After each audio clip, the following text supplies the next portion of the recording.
You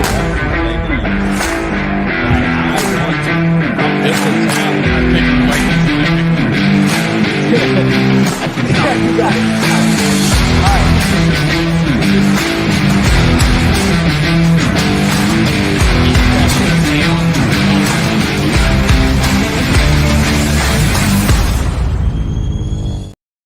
How's it going, Vikings fans? Welcome back to another Wednesday night edition of the Skol Experience. We are joined by John again tonight. John, how are you doing?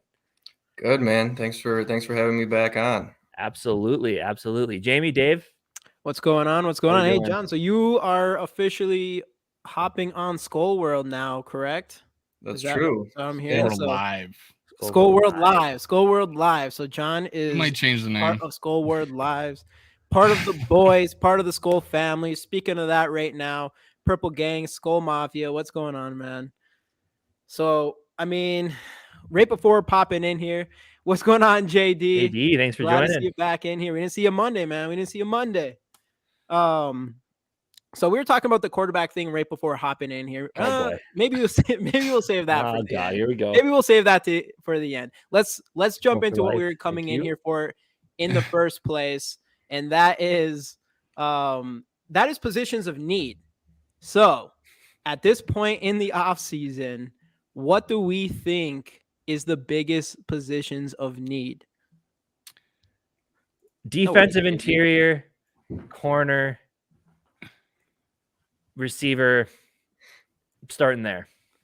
Quarterback is on there as well, I think. Quarterback number one need. Nah. Oh, yeah, line Skol night it Mafia. was. Thank you. I forgot about it. Last night it Forgot was. about a big Last important night one, it definitely linebacker. Hey, That is chat. very true. Hey, if you may be surprised that I'm still alive and that the police didn't come to my house and arrest me for all the yelling that went on in my apartment. My neighbors probably hate me, and I got a little bit of sleep. So, yeah, the number one position of need is not quarterback on this team. For me, it is defensive line. The reason why I say that and not like interior offensive line is because I think we're sticking with that offensive line. And I am interested to see that every player on that line is actually a first or second round draft pick, and that they will have played together for 2 years in a row for the first time. That's a good point. That's a good point. So someone in the interior D line that can really mess things up. I don't think we have that yet. Mm-hmm.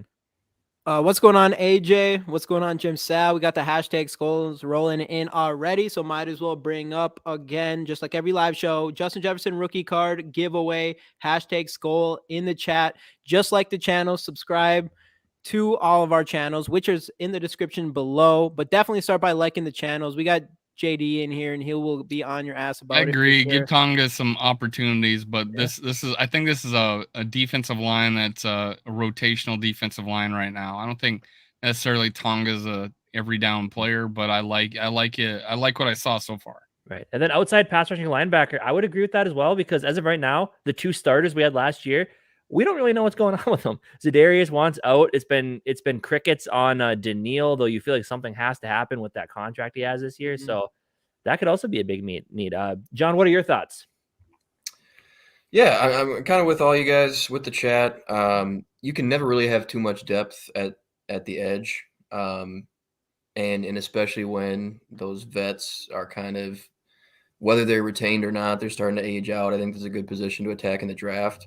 And I do want to mention interior offensive line as well, just because whether that's internal improvement or getting somebody else in the building, like Dave mentioned, having that second year of continuity is huge with a group like that, passing off stunts and everything else that goes along with it.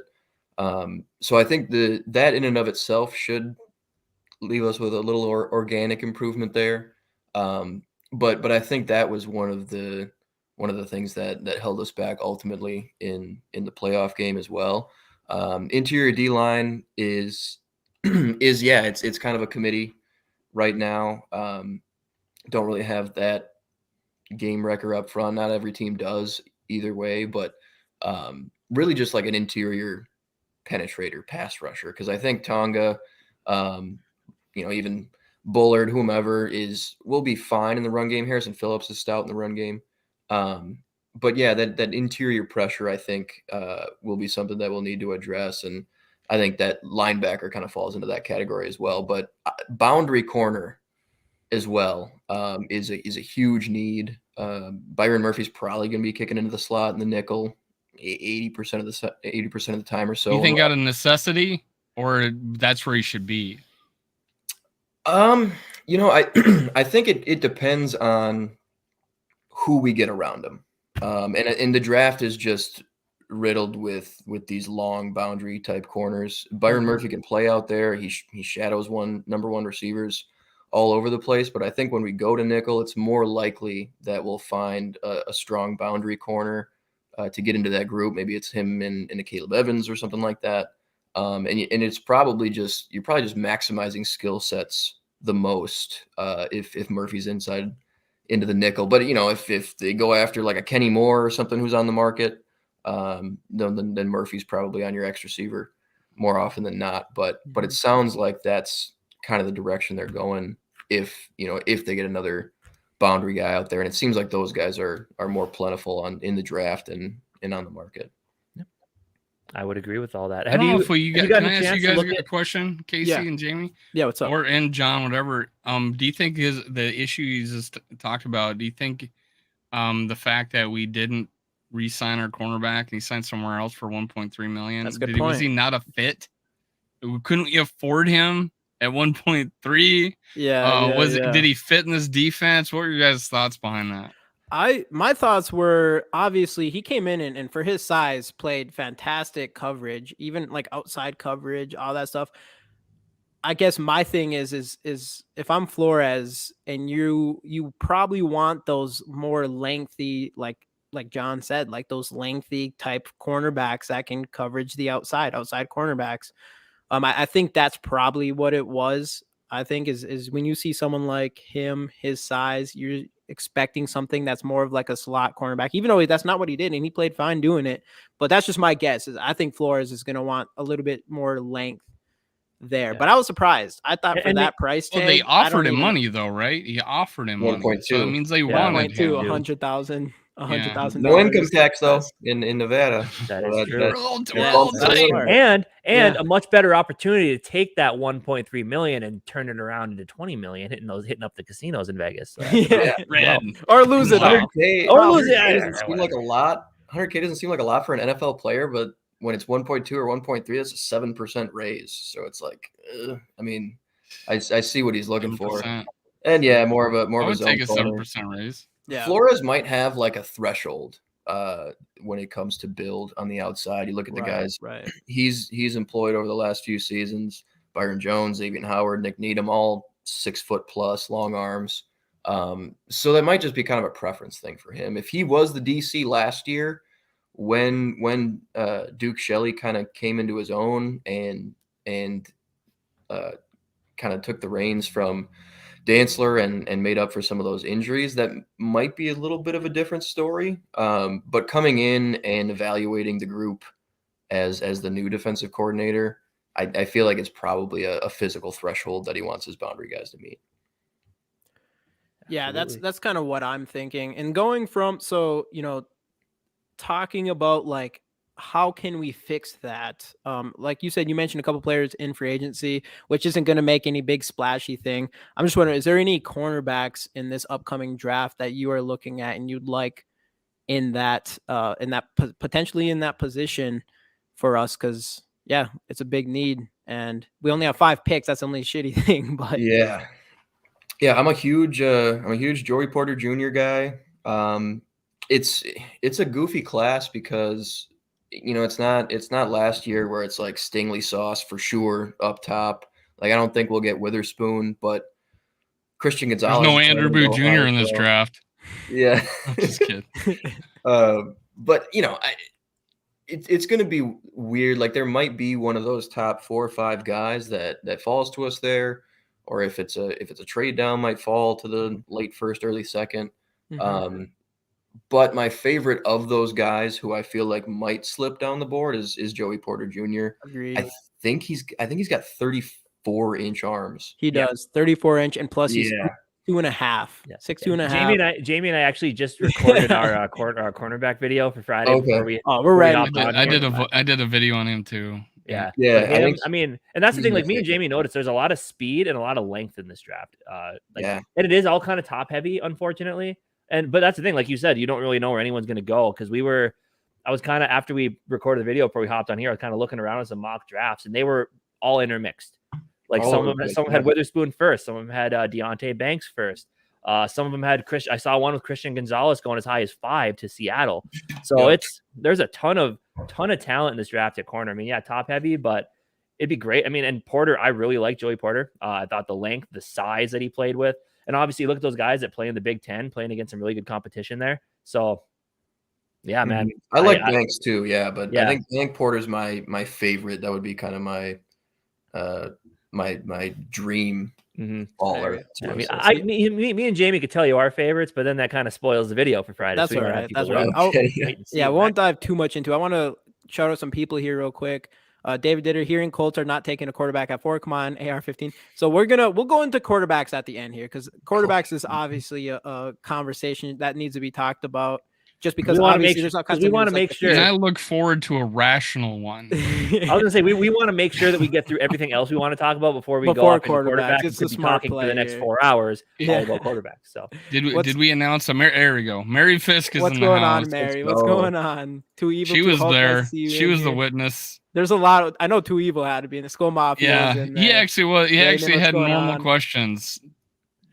Too Evil to Hope was actually he went off the rails a few times. I think he said something about somehow hurting Kirk Cousins at one point, but before that he was pretty normal. Yeah. I think everybody kind of spiraled by hour 2 or 3. Yeah, I know. No one knows what's going on anymore. Greg, thanks Greg, for what's hopping going in. on, Appreciate Greg? it. I don't know if anybody court- didn't see it yet. We have our live stream should be up on the channel. At the very end of it, go check out Greg's man cave. The thing was epic. It was pretty nice. It It was was pretty fantastic. Oh, okay. nice. Wouldn't Deontay Banks be the Andrew Booth Jr.? It was epic. I don't think so. So back to the cornerback thing. I think Devin Witherspoon is the best. Obviously, as far as I do like Deontay Banks.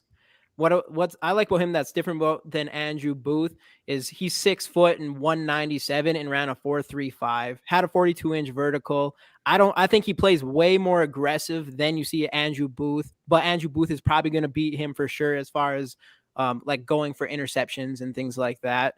But that's something that we really both liked about Deontay Banks a lot is just his energy. And I don't know, when you watch his tape, it stands out to me big time.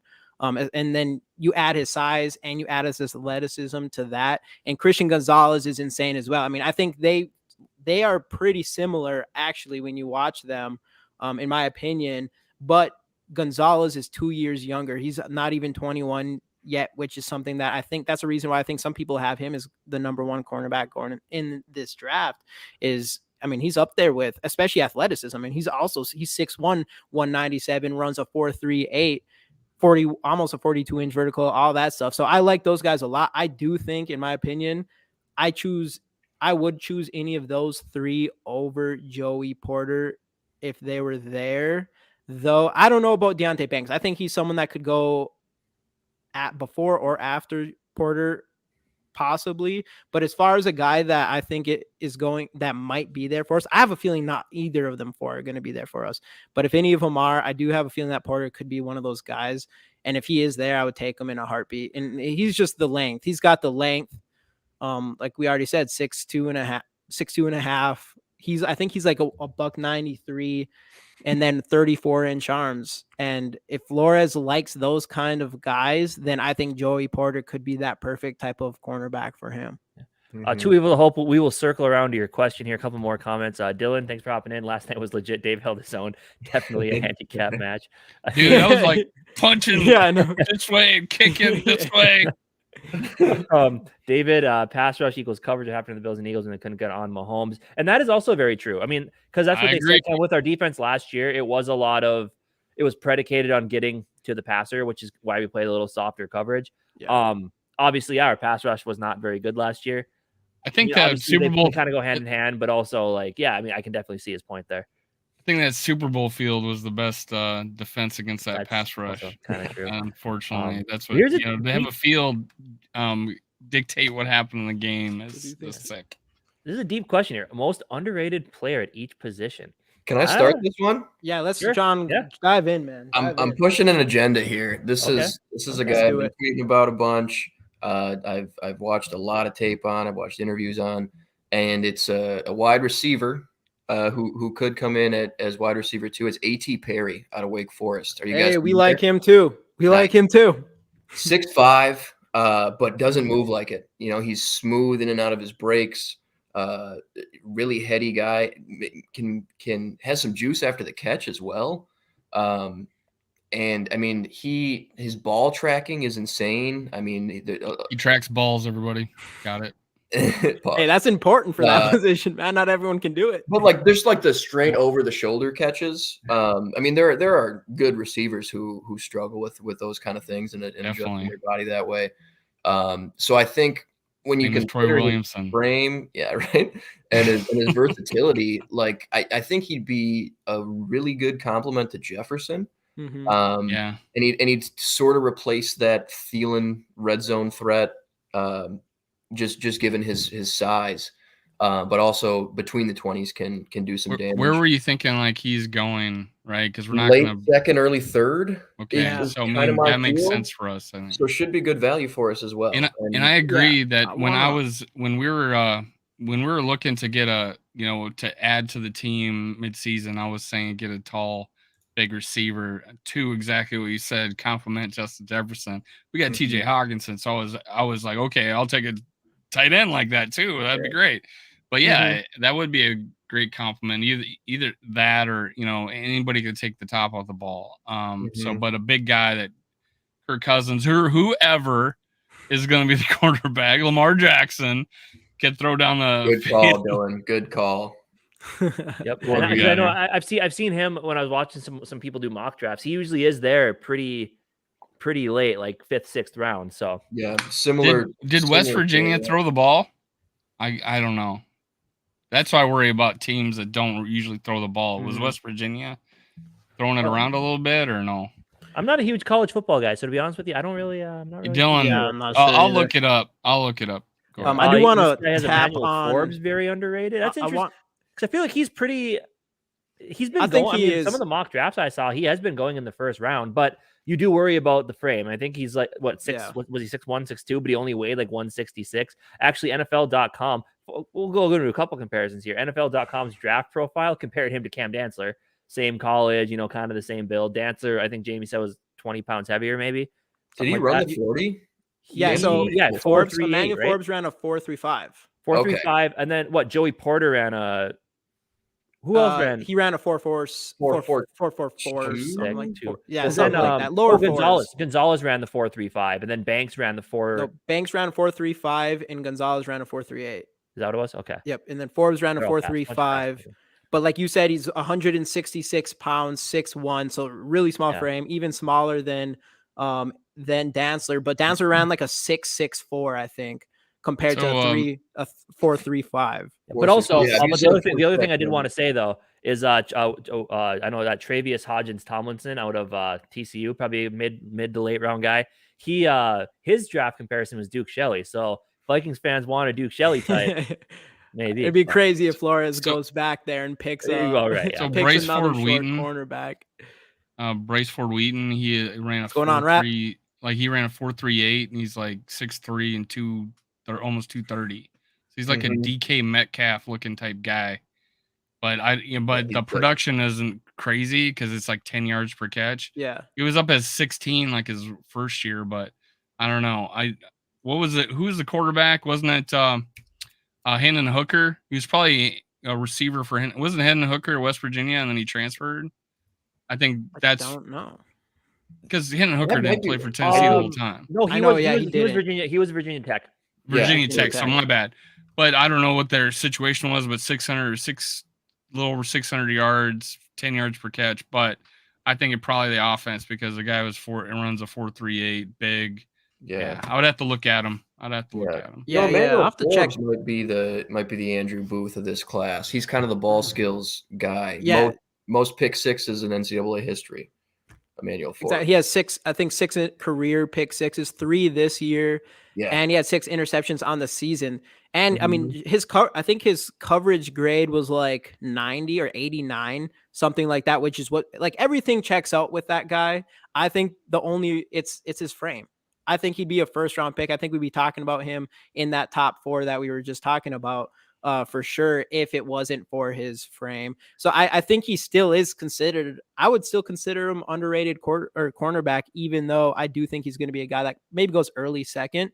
One thing I wanted to say real quick on A.T. Perry, though, because I don't know if you mentioned that he also at 6'5" also ran a 4.47, which is insane. So we're talking about a guy that's just not big and tall. We're talking like that's like only Randy Moss shit like that. 6'4", 4'4". I'm Besides, excited about this receiver class. I me don't too. know. Dude. People were super excited last year, and for good reason.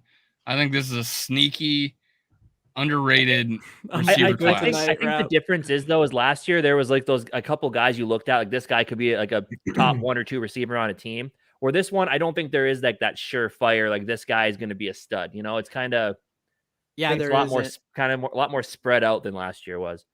I don't think you got like, hey, we got the elite number 1 for 10 years. There's no Garrett Wilson guy in this draft, I don't think. Yeah, but there's a lot of talent, untapped talent, a lot of playmakers, big. You know, we just talked about big guys that I didn't realize that were there down the draft. Like the big guys are going later than the smaller guys are just making the headlines. But I'm kind of glad they didn't attack the position in free agency, just because there's so many guys like in the mid-late rounds. There was nothing in free agency that was going, hey, pick me. There was nothing there. I was a little bit in on McCole Hardman when there were murmurs of that, just because he could be kind of gadgety. Right.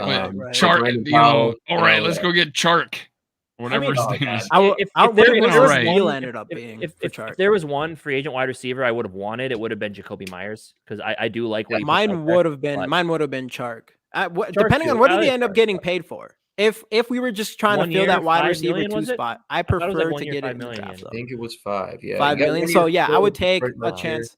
$5 million 1 year for DJ Chark, I would have taken that to fill. Right. I think he's definitely, in my opinion, I think he's better than KJ Osborne. So I think he'd fill a hole for sure on that. I mean, he was a wide receiver 1 for the Jaguars before, and then obviously he was kind of injured or whatever. And we saw him personally destroy our own defense, which all right, isn't that hard to do? Nothing you guys say, none of those free agents will make me break up with Jalen Naylor. Yeah, and I love the idea of Jalen Naylor still, man, and we still do have him on our team. But like you said, this wide receiver is pretty steep. Rashee Rice? Rice. He's another guy that's big. He's not going to be as fast, but he's that kind of more of that. He's like one of the only like DeAndre Hopkins type possession receiver in this draft that I really seen, like more of like a pinpoint ball, whatever type of. Another guy that is kind of like that. Is it Michael Wilson? I think he's another. Is that what it is? Michael Wilson? Yeah, Michael Wilson, the wide receiver out of Stanford, 6'2". He was kind of slower. His speed was like 4.58, but he's someone that he seems like he could be a touchdown machine. I also liked him and what his tape was. Rice's beast. I like what Rice is. Yeah, there's a lot of guys that you watch. When we went through our wide receivers, it was kind of, it wasn't so hard to make like a top 4. It's like the 5th one was hard, but I still am 100%. I want Jalen high more than anything. I think he might be drafted a little bit too early. I don't know if I want to pick him to pick 23. But I think he's the one that will work the best with Justin Jefferson. That's the exact type of wide receiver that we're looking for on the opposite of Justin Jefferson, a guy that can kill with speed. And with Kirk Cousins. Kirk Cousins. Oh, God, here we go. Ball throwers outside the numbers. That's highest. What did he just say? And there are. What did he just say? He says there's some unjust, I think, detractions of Hyatt. Like he's only a straight line speed guy. Like the Tennessee offense was very limiting to Hendon Hooker and to the receivers as well. But he can run close to a full route tree. You know, he's not just a go ball guy necessarily. That's probably his best trait. But you can't really put guys in a box like that when they haven't had an NFL training camp. I did a video on him, and I also talked about him, and Dante gave me hell in the chat about him. And I thought in the limited route tree that he had, the routes he did do, he looked smooth coming out of breaks and had explosive speed. Like he was holy shit. And I thought if that's a guy we can get in the third round, I don't think so, but or later, again, if people God have them forbid, projected that far. God forbid we trade down and don't get a quarterback, we get a few extra picks and jump into the second round and take a guy. Right. That's the kind of guy I thought would be there and would make a difference for us if we didn't draft a receiver in the first round. Yeah. A couple things here. We'll kind of just go through some of these comments and some interesting questions that do go along with the thoughts of the video here. Let's kind of look at Greg. Let's hear what each one of you thinks we'll do with the draft with the first pick. We can kind of combine that here with Too Evil to Hope. What would you guys prefer the Vikings do, or would you prefer they trade back or stick and pick? So let's go around the table. What do we think that we'll do at 23? Will we trade back? Will we trade up? Let's just go around the horn. John, start us off, and then we'll go Dave. Can I say one more thing about Hyatt real quick? Another thing about Hyatt that I really like is he's not like something I see with Jameson Williams last year is he is kind of a guy that seems like he just goes deep every single time. With Hyatt, he can take short passes to the house. You can throw screens to him and he can break loose. And that's something that really impressed me with him because I don't think he's a one-trick pony. Obviously, it's based around his speed a lot, but he can take little slants and bring it to the house. He has that kind of game-breaking ability and not just going deep for the ball. So that's another thing. Something that, like you see that with Tyreek Hill. But the thing I liked about him is that even though he's slender, he is strong. He breaks. I see him break tackles, and he's good in the open field. I really like that. Yeah. I think he gets separation too. I think he's going to be a stud. I think he'll be a stud, but at least in college. Yeah, he could be pretty well rounded at the next level. Back to the question though, John. So what was it again exactly? So basically, what do you think? What would you like to see the Vikings do at 23? Yeah. So last year, what we think or what we want them to do? I say Greg said what he thinks. Do both. I said do both. Do both. Yeah. All right. I'll do a little spiel. Well, that'd be good. Do both. Yeah. So last year, the Vikings picked at none of their original picks. That's true.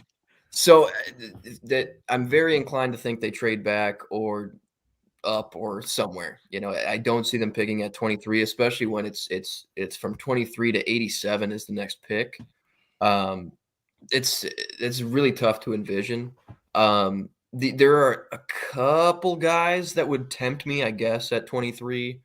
But I think it should be a trade back. I think you need a little bit more capital just to get some more bodies in the building. I think that especially with Flores, a former talent scout in the building, Kwesi Adolfo-Mensah, I think identifies talent well as well. So I think you're best suited to get more picks and give those guys more chances to get some contributing bodies in the building. So that would be my probably favorite outcome of the two. They can pick or trade back, and I think it's also more likely. So I'll go trade back. Do you have a player in mind or a position in mind?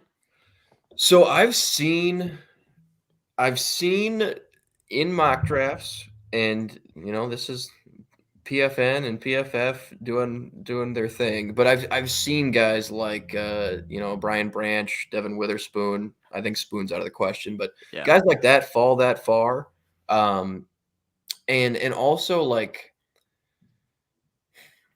a guy like, and I think you could get him if you trade back, but a guy like Steve Avila out of TCU at guard, depending on how the board falls, I think he would be a dream fit just because he's a more powerful, strong pass protector on the interior.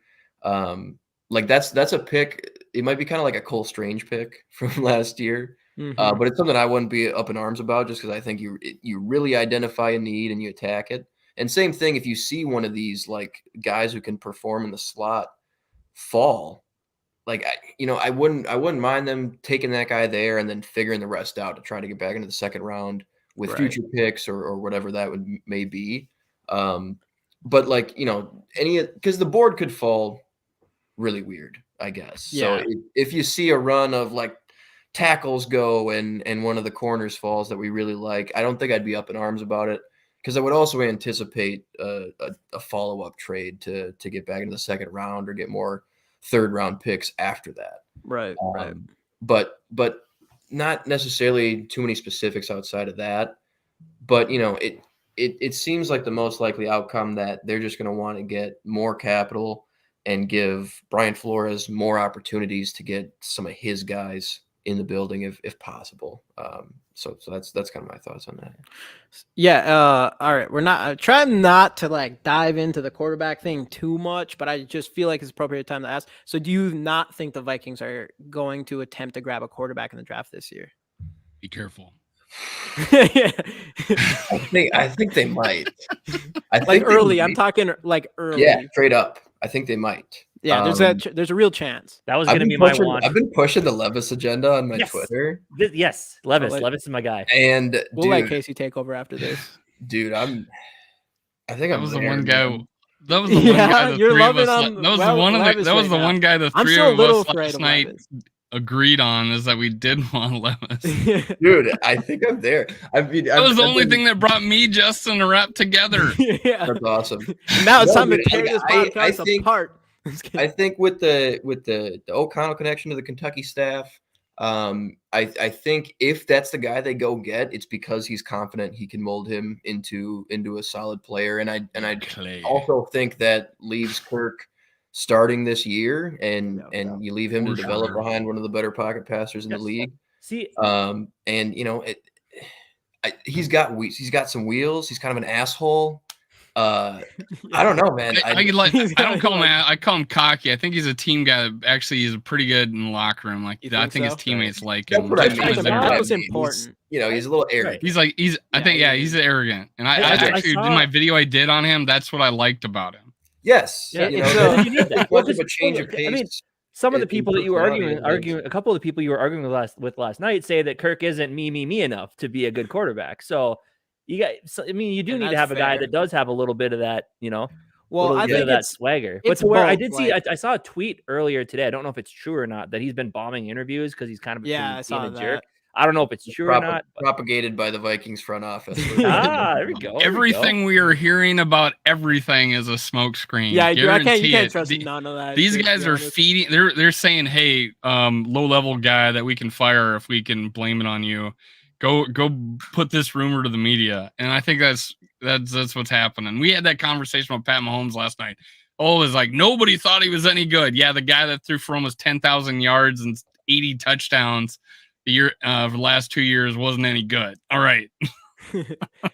Am I able to share screen on here? Does that work? Yes. Can you do it on your end? I think so. It's on the very bottom. Let me present. Do you see present on the very bottom? I have present, so if he does, we should be able to actually. As you go there, I want to touch on the ego thing. Add my thing in there. On the ego thing. Yes. Are you bringing up the Eli Corbett picture? Speaking of the ego thing, so I think it definitely, like, I want a quarterback that I don't care if they have a little bit of arrogance, like you want that confidence, you want all that stuff. Is that your screensaver? No, it's Will Levis screensaver and Vikings uniform. Recently. I'm kidding. Dude, does it look tough though? Wow. No, you got to find that balance though, because there is guys like the Tom Brady's out there, the Patrick Mahomes, all those guys. Like you don't really see even Joe Burrow. Like Joe Burrow, he seems like he's very confident, but he doesn't really say a lot. So you don't really see that. I would say if there's a guy that did come in the league that did seem to have an insane ego, it was Aaron Rodgers. And obviously we see, I think he went his rookie year, came up to Brett Favre and was like, Zach Wilson. This is my, and Zach Wilson. That's a bad example. I'm going to make the veteran's life hell. That's what he said. Yeah, Zach Wilson's an example of ego that didn't work out, and obviously definitely didn't work out with his teammates. So there's like that balance. Yeah, you want that balance a little bit. So I don't know, like his ego thing, like I kind of like it, but it scares me a little bit. Is where I was. Yeah, going. I'm more where like, and I was a Levis hater So you've changed early on in the draft switched. process. Okay. And I was the exact now I'm opposite. coming to the point where like I would like if that's what they do, Yeah. then I would put my I'm trust in it. all in. But I'm not necessarily like, fuck this, we didn't get Maybe Levis. it's a little Like, Stockholm syndrome, Johnny boy. It It might be is. Stockholm syndrome. Is I there think it might Vikings? be. They're holding me hostage with Will Levis. Oh, he's kind of cute. Yeah. I don't even care about the Mayo, dude. My The point. man doesn't really throw me The off thing, that much. the more It's a I little hear weird. about Will Levis, and I think it was Jamie that you were scared shitless of his negative 100 yards, and I got Thor Nystrom deep diving into him, saying, "Hey, this guy hangs in the pocket, gets sacked more than he should. He is even worse." I said Jamie, right? Oh, I said the second part. The first part, I was more, it was like, why did he stop running? Because the year before he had like 300, 400 rushing yards, and then it was offensive coordinator change could have done something. I think they count sacks as rushing as a negative yards. yards. I think Yeah. in the NFL it goes against team passing. But so Thor Nystrom's saying is like this guy he's not good in the he says, like Kirk Cousins, because he's not a big fan of Kirk Cousins. He wanted to draft every quarterback in the league last year in the first round, or come out of college last year in the first round. Yeah, so I don't know, but he compares him to the worst parts of Kirk Cousins, and that's what and that scares me is the fact in college and again it's Kentucky. How big of an offense was it? What did you have to throw to? All that. I understand. I was in on Will Levis, and if we drafted him, I wouldn't be crying for days because he does has the physical traits. And if we can sit him behind somebody to learn, and I'm not talking just 1 year, I'm talking 2 years because I'm, in a situation. If we draft a Will Levis, we got to get the delivery is like a shortstop, I think. Yeah. I'm just not positive about him. He does have a big arm. He's not a short guy. He's a big, strong kid, and I do like his cockiness. But yeah, and he had good things to say about the Vikings. About giving him a football to play with. You got to picture it as you're not if Levis is your starting quarterback, you're not drafting this current version of Will Levis to be your starting quarterback. Mm-hmm. You're going to sit him behind a veteran. He'd come into a good situation. He'd come into a really good situation. He'd come in with a great offensive mind and a former quarterback. Yeah. And KOC might see a little bit of himself in Levis. I know he didn't pan out in the NFL, but he led San Diego State in rushing yards his senior year before. He also ran a 4.5. He was one of the faster quarterbacks. Yeah, and Levis can scoot, man. Yeah. So I don't know. I guess if that's the plan, then it's something I would ride with. And he seems like the most likely of those top four at this point for sure. Games on as well. Yeah. And I'm gonna just add to Dave's point real quick because that's my biggest concern of Levis was him taking the sacks and not. I know he's athletic. He's not another Kirk Cousins because Kirk Cousins cannot move like Levis first off, and Kirk Cousins has definitely a lot better accuracy. Levis's arm strength. I love his arm strength and his. Kirk could never go 3.3 yards per carry. Will Levis is 3.3 yards per carry, so he's not an outstanding running. But go ahead, man. No, I mean he can run. He can move. Average as well. Yeah, he can move, and his running ability is definitely obvious. Like it looks like Josh Allen. His running ability, so if you look at his highlights from not this past year but the year before, it literally looks like Josh Allen running the ball, which I do really like. But he doesn't use that athleticism to escape the pocket when the pressure's coming, and that's what scares me the most. He doesn't have that. He doesn't have that sense. Yet. Who knows? Either does just like Kirk. Kirk really doesn't have that sense either, and that's what scares me about him is that because I think going into this season, going into my next quarterback, it really is probably my number one focus. I obviously like throwing and all that stuff does matter, but I'm really looking at the guys who can escape the pocket when the pressure is coming because that's the thing that you see Mahomes do. That's what you see Jalen Hurts do last year. That's what you see Joe Burrow do is when that pressures come, they can get out of the pocket. I mean, Jalen Hurts can get out of the pocket, go one side of the field, go to the other side of the field, keep his eyes down the field, throw the ball. And I know Levis has ability to do that, but you just didn't really see him do it. What were you going to say? Right here, Hendon Hooker's a better quarterback than Will Levis. Ooh. I mean, that might not be at full health. I I ranked him higher than Will Levis. He's two years older. And actually, he's only a year and a half older than Levis. That's one thing we never talked about. Knee issue. He's only a year and a half. His knee is 10 years older. Yeah, right. ACL thing. That's a big. That's the one thing on. If that ACL didn't happen, I'd put Hooker above Anthony Richardson and Levis, in my opinion. Yeah, the only thing with pro Hooker ready, is, yeah, like, it's pro ready. Pro ready. That's a good point. Yeah, his experience though at Tennessee isn't terribly pro worthy. Like he only 14% of his dropbacks were 3 steps more. Greg, go look at his running, dude. Go look at his running right now and tell me he doesn't run like Josh Allen. You got to think that he doesn't have the same offensive line as the Bills and all that shit. But yeah, he runs like Josh Allen. Sorry, John, I interrupted you, man. Oh no, you're good. We're just gonna do that all night to you, John. No worries. You're good. You're good. But the thing with Hooker, well, with Levis too, like we didn't see Justin Fields use his legs to this level in college either, necessarily. Yeah, true. I think with Fields, he bails from clean pockets half the time. Right. But a lot of that's because his receivers aren't open either. So there's two sides of that coin. But I think when you compare Levis to Hooker specifically, Levis did operate in a more pro style offense than Hooker, and Hooker's also, something I like about Hooker in a vacuum is that he's had more starting experience at the college level. Like that's a good thing generally.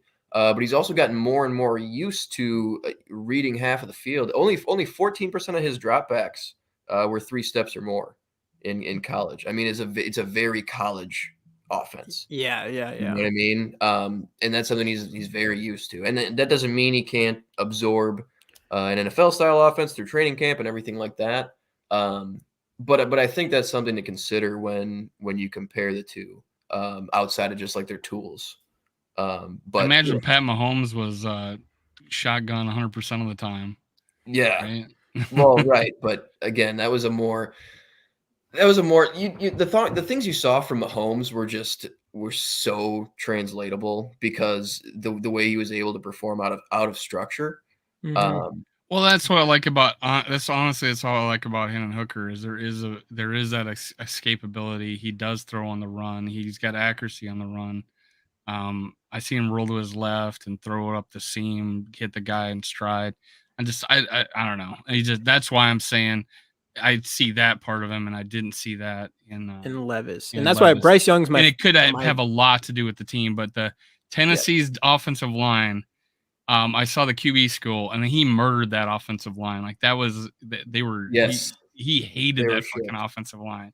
They were shit, and the same was the case with Levis's like receivers as well. Yeah. When you isolate, it could be a lot to do with it, right? Yeah. There's so many factors around it. So I'm not married to any of these guys necessarily, the idea of any of these guys even. But I think like you could probably get better value drafting Hendon Hooker. I don't know if you guys saw that mock draft on what was it, CBS or something that had Hooker going 5 to Seattle. I think someone mentioned that to me. No, that's not. That'd be cool. There's not a day 2 value. I would be shocked as hell he goes in the first round because I wouldn't age and the injury. Yeah, I could maybe see it pop like pick 32, like Lamar Jackson. Like we did with Teddy Bridgewater, pick 32. Teddy, like what we did with Teddy. Yeah, maybe that happens, which would still be considered, a reach by most standards. But if you got extra picks, it makes sense, like we did. Right. Yeah. Hey, Jamie, what is your idea what we're gonna do in the first round, and what is your idea what you want to happen in the first round? Back to the question that happened 30 minutes ago. Yeah. Go. So one thing I want to say, All right, I'm gonna come back really quick, but that's why I like Bryce Young a lot. Is I think he's does amazing in that area of Yes. avoiding pressure, getting out of the pocket, and extending plays with his arm. So back to the Hendon Hooker thing, I am on board with trading back and grabbing Hooker if we could. Trading back if he's sitting there in the second round, early second round, trade back, get another pick, be able to grab that capital. I would prefer that, I think, then take, because I'm not convinced by Levis or Rich. No matter what, I'm going to be so excited if we pick a quarterback early, any of those top 5 at least, in some way or form.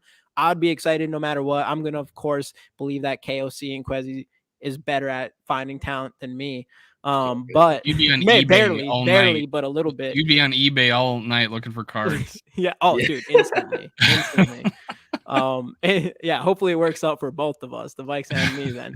But no, of course. So I would be pumped no matter what. But I do think, like, am I willing to, especially, I don't know if Levis falls to us at 23, which, based on recent mock drafts, maybe that's possible. I don't know. I doubt it. I think he's maybe pick 10, something like that. But to move to pick 10 or move even further ahead of that, if people want Anthony Richardson or anything, I know some people do, and they're talking about you'd have to move to like 3 or 4, and how much capital you'll have to give up for a guy like Levis or Anthony Richardson. I don't know if I'm willing to take the gamble. I want to take a gamble on a quarterback, so I'm so bad. I'm not convinced I want to take that kind of gamble on any of those quarterbacks. So I do feel like more confident of moving back, taking a chance on Hendon Hooker, especially in the second round. And if you can tell early enough that he's not your guy, I don't think you have to be strapped to a second round pick in the future. It's like you're going to if you give up 2 or 3 first round picks or whatever to move up. So if you really like someone even next draft and you're like, we looked at Hendon Hooker for a year, we didn't like him, you could still go get that guy.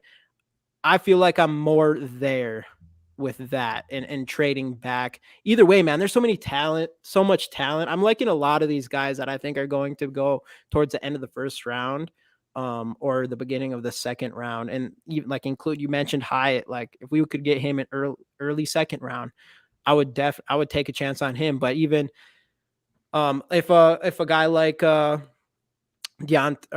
his name? Deontay Banks. Like, he's a guy who it seems like there's a chance, I don't know if he will, but there's a chance he could fall later. I don't think Joey Porter. I think between Deontay Banks and Joey Porter, if any of them, I could see Joey Porter maybe falling to us, but I think Banks is the guy that would fall maybe even further than him or even get picked in front of him.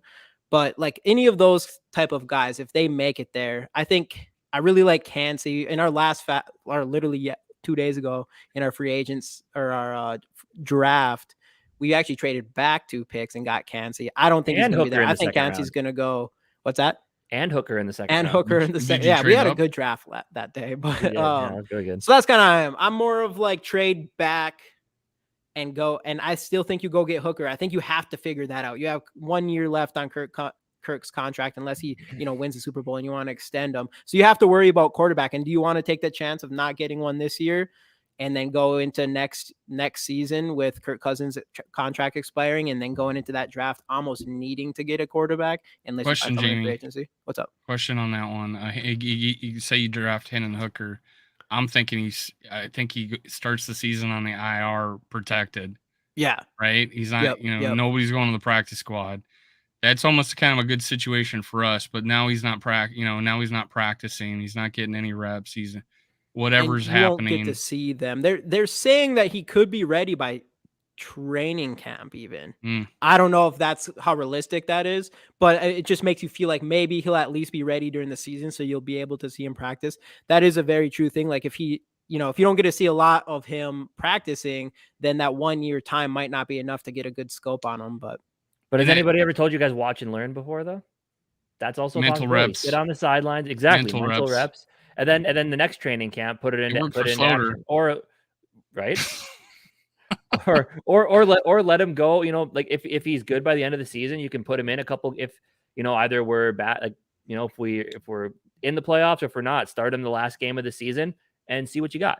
Mm-hmm. I think Jamie's got a perfect middle ground. I think you got a perfect middle ground, like a Hendon Hooker, and yeah, you haven't leveraged the farm on him, And if it turns out to be a mistake, you took a chance, but we can correct it. You know, we can Yeah, you're correct not that stuck mistake. forever. So I kind of just, and it's mostly because I think Levis and Anthony Richardson could be a risk to pay that much to go get. If it was like we're gonna go up and get Shroud or Bryce Young, I'd feel more comfortable with that this year.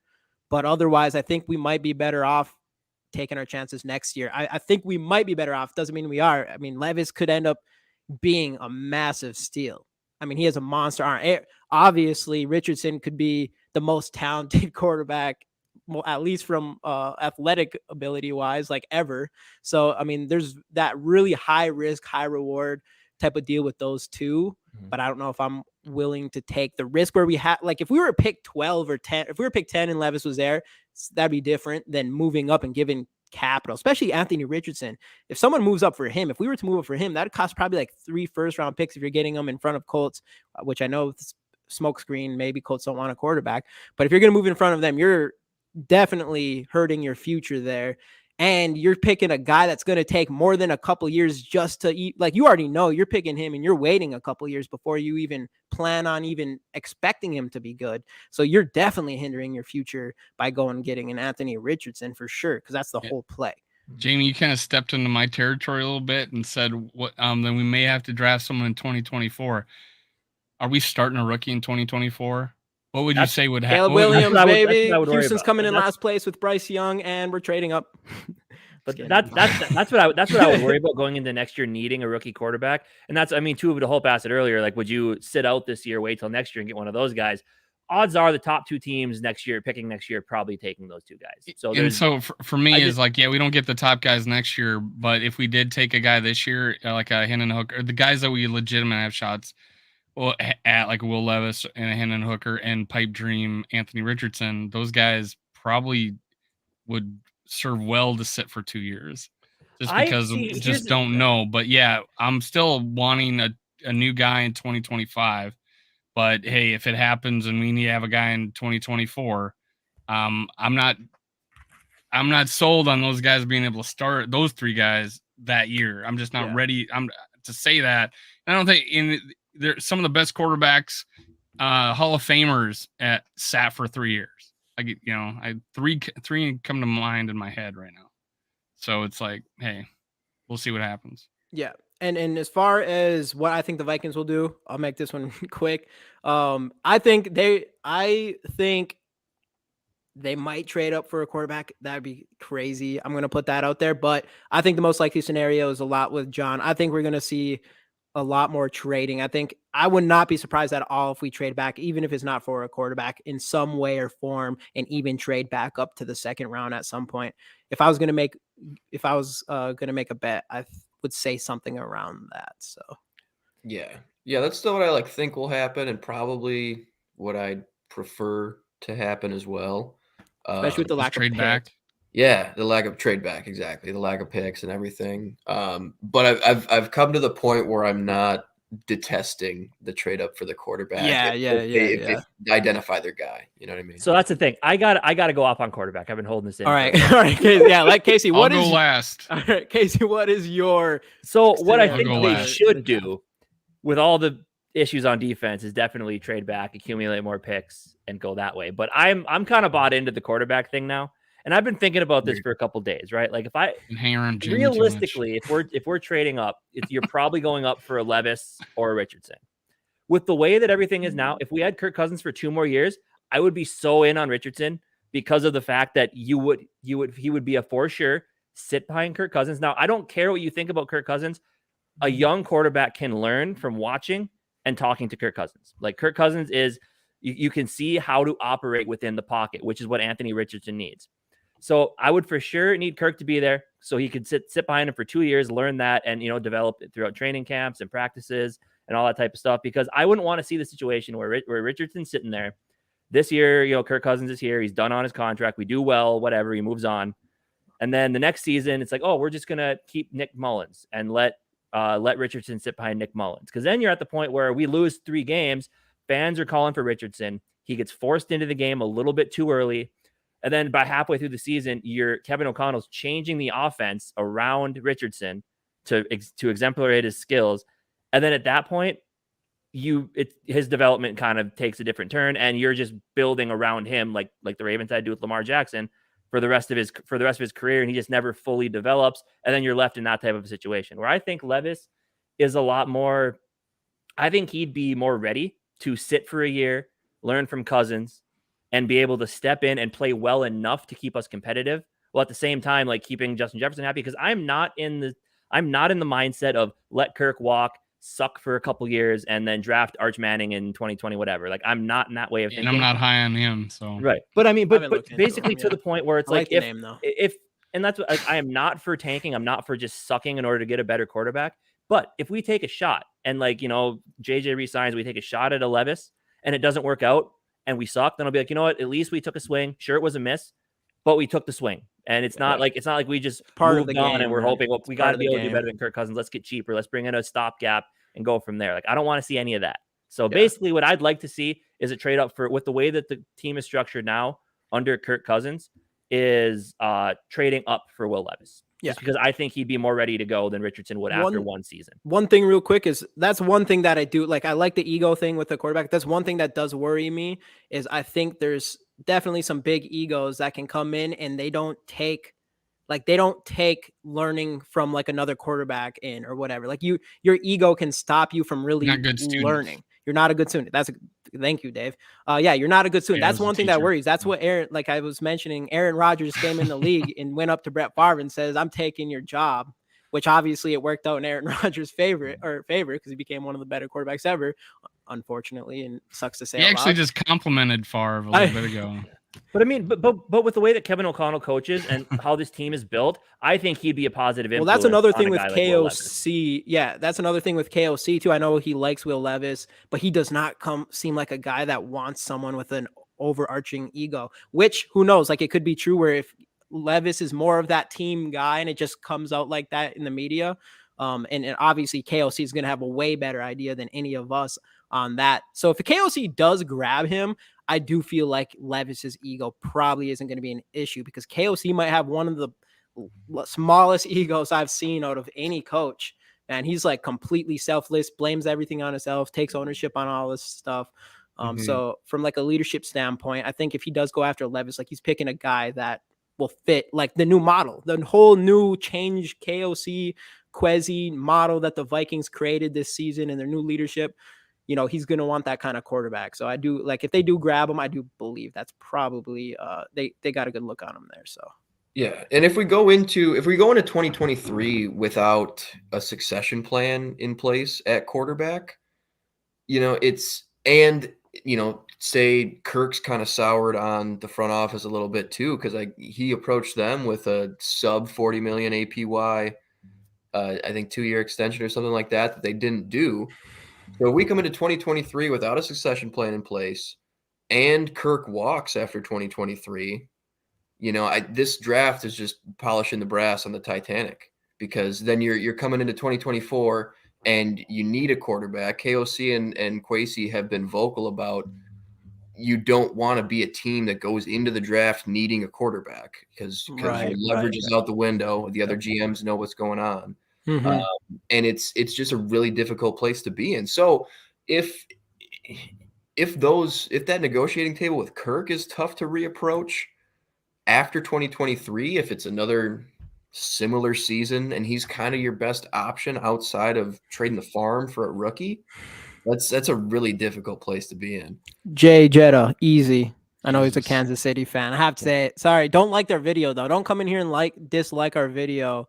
You can like it though, but Jay Jetta is better than Tyreek. He's not even a Kansas City Chief anymore, so you shouldn't get mad. I definitely agree, and that's what I want this team to avoid having to suck because you had no plan at quarterback. Right. And I know some people are fine with that. Like, if we let Kirk Cousins plan walk is not a plan, and we fail, we start Nick Mullins. So be it. That's the way it goes. It's like just stopping the current plan doesn't consecrate a new plan. Right. Right. Exactly. Yeah. So. Yeah, I 100% agree with that. So what do you think the Vikings are going to do? And then it's Dave's turn. All right. Like I said, I am so I don't know what they're gonna do.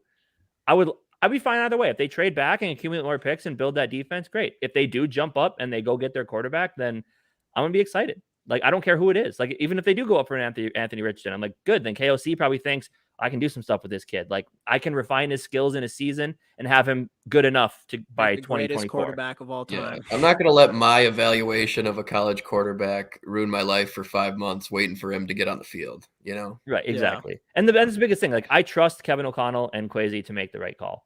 And I've said it, and Jamie, like, you can attest, I've said it since the get-go, where, like, I don't think they needed to draft it. If they would have extended Kirk, I'd have been whatever. Like, you know, they don't love any quarterback. But if you do love a quarterback and they take him, then so be it. Like, if you fall in love with the guy, and you're like, this is the guy we need, then by all means, go ahead and get him. And don't wait till next year, because next year might not be what you think. And I always bring up Matt Barkley, how Matt Barkley was supposed to be the number 1 overall pick, goes back to USC for another season, messes up his shoulder. Where is he now? Is he even on a team? Yeah. Like, his If we career pick just McKee, if we instantly pick just McKee early, I think he played on like 9 I'd be teams. pissed. yeah, he did. McKee is Kirk. Yeah, if anybody's- we Yeah, did, that'd be that's like the Jamie's one thoughts, yeah. scenario Yeah. where I would be pissed at getting a quarterback, and it would be McKee. I'd be, especially if you picked him like second round or any round where you're like, we're holding, like, we're committed to this guy at least for a year or more, especially if it's second round. I would be so mad. That's my one thing. Otherwise, I don't care what they do. I don't care if they get Lamar Jackson. I would be excited no matter what, but don't pick a freaking straight pocket passer. Just don't do it. Yeah, somebody Please. said short neck Davis Mills about Yeah, sure. Honestly, yeah. Dude, He's got that Dave weird, sent like, the weird Oh, release. we should bring that. I wish we had that. Bring it up. Dave, Do you have it? I don't have it. I It's could on my probably phone. find it on your Twitter here if you Yeah, if you can wanna find on the start Twitter, with find your, that. That thing was Yeah. perfect. The only thing I wish I put Kenny Pickett on the hands over Joe Burrow, because Kenny Pickett has smaller hands. I love that they put Lamar Jackson's agent. Yeah, It was Lamar Jackson. Dave, well, Speaking of Lamar Jackson, today I was like having a text message back and forth. It's actually a lot more civil when we text each other than we are when we're on the air. But he was like foaming over Lamar Jackson, and I was like, and I'm like, because he last night said 73% chance Lamar Jackson is our quarterback this year. And I'm like, oh, I don't know about that. But I was telling him Kwesi is a stockbroker, not a drunken sailor. I mean, that's his MO. He's a stockbroker. He's not going to go, he's not a GM drunken sailor where he's going to just go, throwing money, or in this case, picks around. So I'm like, what I think they're going to do is trade back. I think all of you guys think that, to get more picks. But if the quarterback did fall enough to where they could afford to go up and get him, they could. They probably might do it if they love a Will Levis and it's not a smokescreen. Anthony Richardson, I don't think is going. And just because of, and last night in my 4-hour love fest of football that happened, I repeatedly said Anthony Richardson would excite the hell out of me as our next quarterback, and I'm not scared of the 53% completion percentage. A lot could go into that. He doesn't have a lot of experience. Guys, if they played another season, could make a huge jump in that category, just because all the physical tools are just amazing size. I'm not even worried about the running and getting hurt because of his size. I think our game plan would be to, hey, get your passing skills, up to par. He would have a year to sit. KOC is not going to let this guy run all the time, right? That is not going to be the game plan. So I'm thinking he would survive the hits that he would take. I don't think he's a guy that is going to fight for the extra yard and stay in bounds rather than run out. I felt like that, he would be I think he could develop into an all-around force, like what we hope Dante Culpepper would have been for his lifetime. But so we're not getting Anthony Richardson. I don't think we're trading the farm to go up, or would we be capable, or would they accept for us to get that high with what we have picking 23rd? Right. We're gonna be a good team. I don't think we're 8.5 wins like Vegas is saying. I think we're 10 wins or better this coming season. But so our picks are not sexy to go up that high. Will Levis, if he falls, yeah, I could see if they're in love with him to jump up, even give another first. But I don't see us giving 3 firsts to jump into the top 15 or 10. I don't see that happening. Jamie, I think if Hendon Hooker is there, trading down, getting him. I don't think with our first pick. I don't think we're going to draft a quarterback with our first pick unless it's like a Will Levis, or a Anthony Richardson. So I think if we trade down, the first pick overall is going to be either a receiver we just fell in love with or the best defensive player available. It's going to be the best player available, whether it's receiver or defensive player. That's what I see the depth in this defense. We're going to trade down. We're going to accumulate picks. And if a Hendon Hooker's knee and age drops him far enough, we can trade back into the second round like you guys do, I think, in your mock drafts. I think that's great value. And like you said, if it's a mistake, it didn't kill you. It didn't kill you because I think it was someone on Twitter made a great point that we got cap room next year, but the reason why we have cap room is we have a lot of people leaving. We're going to have a lot of people, their contracts ending. Right. And we got 5 fucking picks. I'm the first one to swear. Ring the bell. 5 picks this year, and we have a lot of people leaving. And I think he would want to fill people with who he chooses rather than taking scraps from other teams next year. So that's my thought process. That's what we do. What I want to happen is exactly what I think is going to happen. Is that we're going to trade down.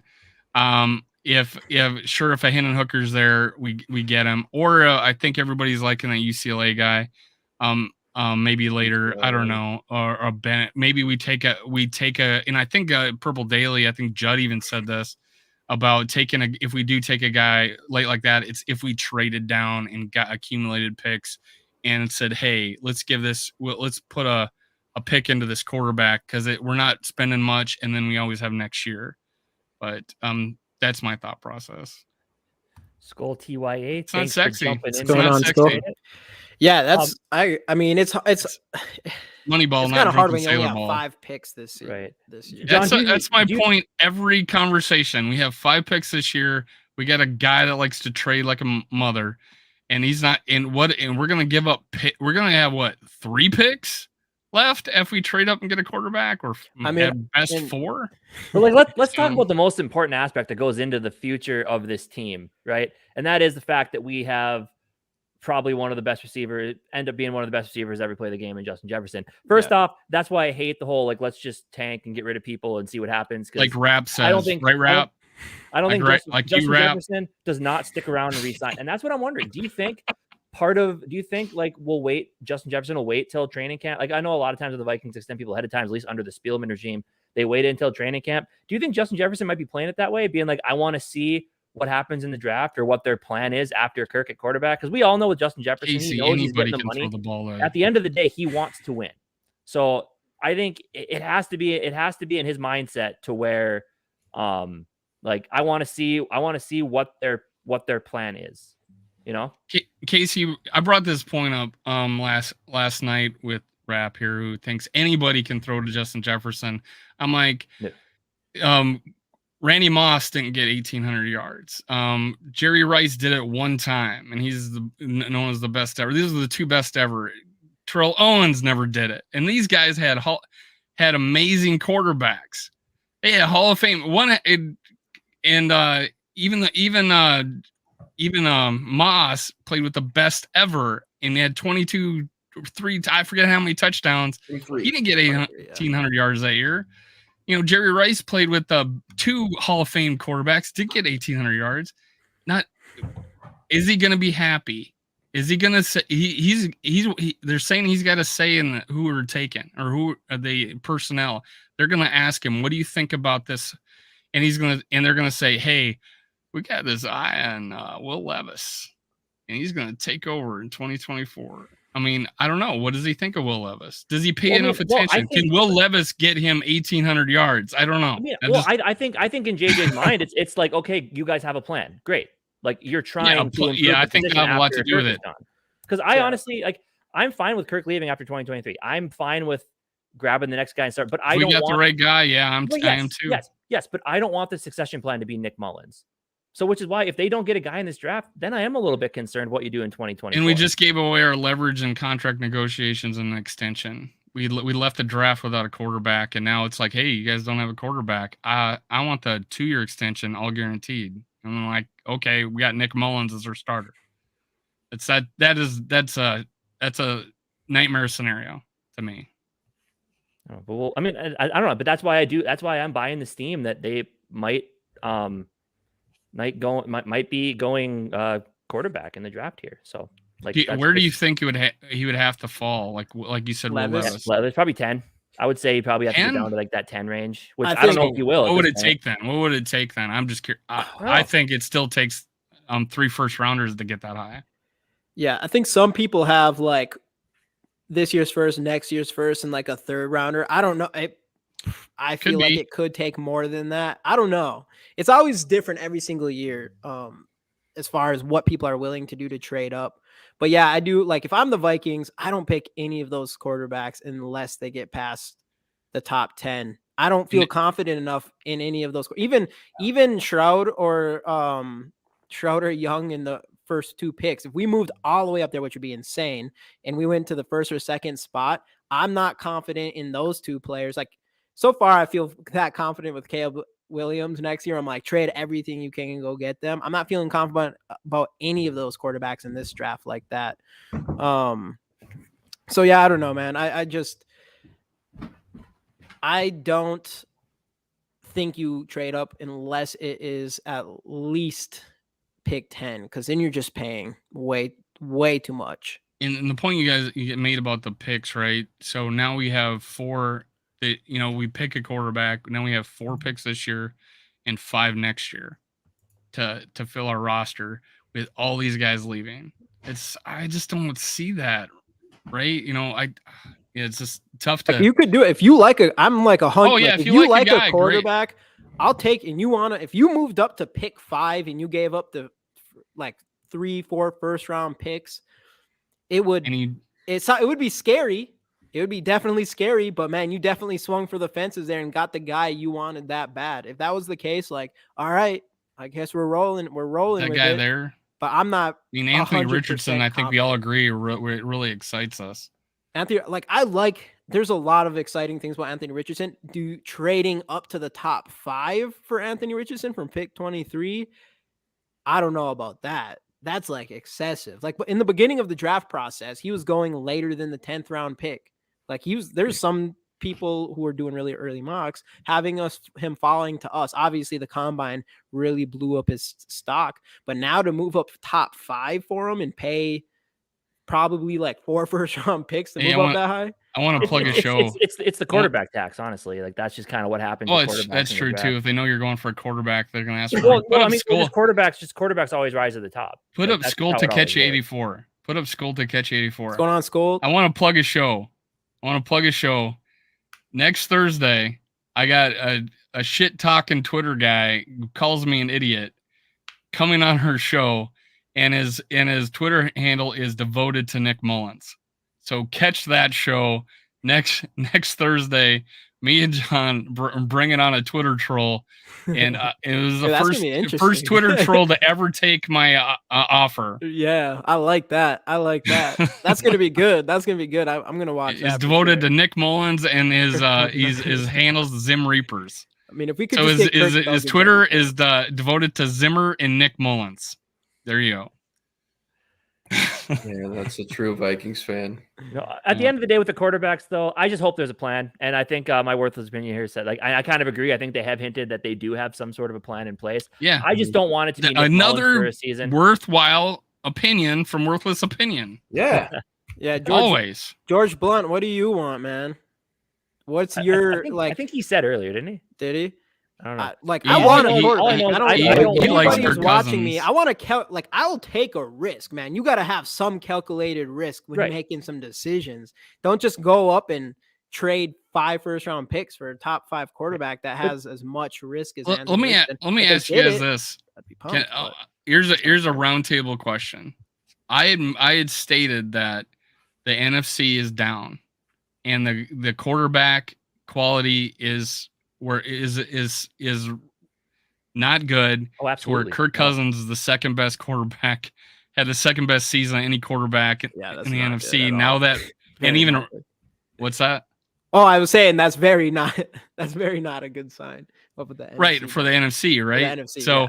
so here you're sitting as a GM, and you have holes to fill, and you don't have to get through AFC teams in the playoffs. You got to get through NFC teams in the playoffs. I made the. This is such a crazy opinion. Apparently, this is such a crazy opinion that, oh my God, people went off on me.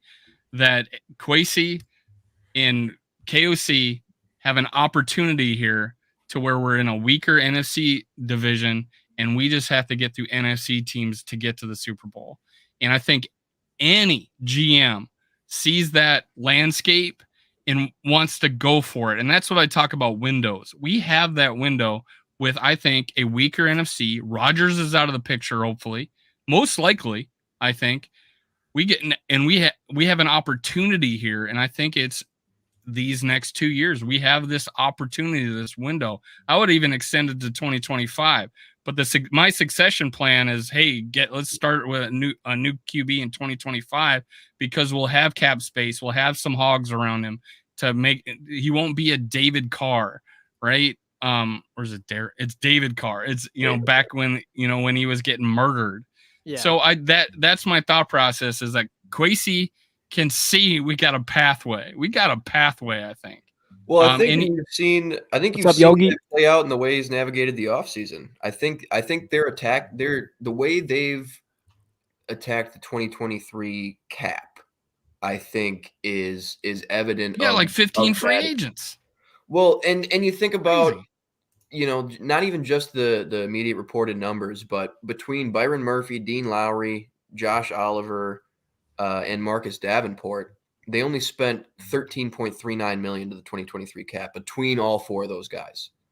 So I think that does show you that's sort of the headspace they're in. I think what I do like about the way they did the restructure on Kirk as opposed to the extension, they're not tethering themselves to him past this season, because who knows what kind of quarterbacks come into the conference after another offseason or another full season into 2024.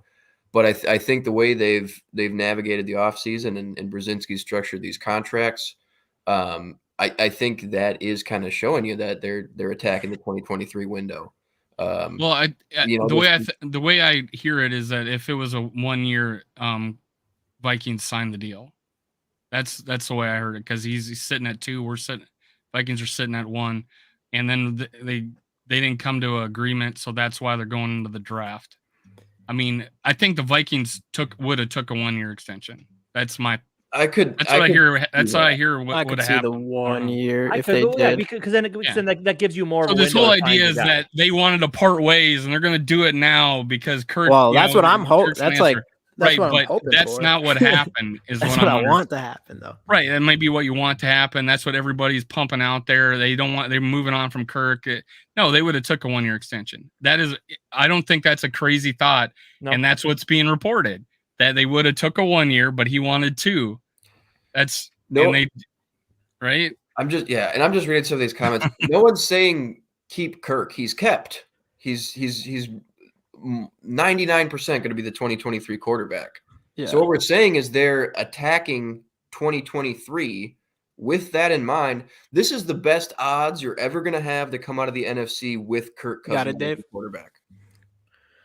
So that's all we're saying with that. Yeah. And that's I feel like that's how Kwesi's navigated this offseason is, okay, we're gonna put the best team around him we can for 2023. The way they've moved the money around, I think that's what they're doing. But they're also leaving the door open for, if they find their quarterback this draft, if they want to pull the trigger on Lamar or something, they're not all of a sudden tethered to Kirk beyond 2023. Yeah. So they're, and the team went 13-4 last season. A lot of returning starters. Imagine what we would have done with a good quarterback.